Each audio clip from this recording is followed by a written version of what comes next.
Spray foam peeling off smooth substrates. Break the instant slip curls with one fix. Some substrate surfaces feel like they are coated with invisible ice.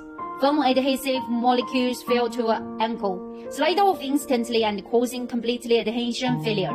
Ultra-low surface energy prevents bonding. Solution: spray application use a fan nozzle. This technique atomises the foam into a fine mist, evenly coating the surface like light rain. The fan nozzle increases spray velocity, expands contact area. After spray, the foam expands and bonds tightly with the substrate, breaking through the non-stick barrier. Principle: greater coverage and full weighting becomes strong initial adhesion. Application guidelines: invert the can during use. Nozzle facing down. An international dip tube ensures a consistent material flow.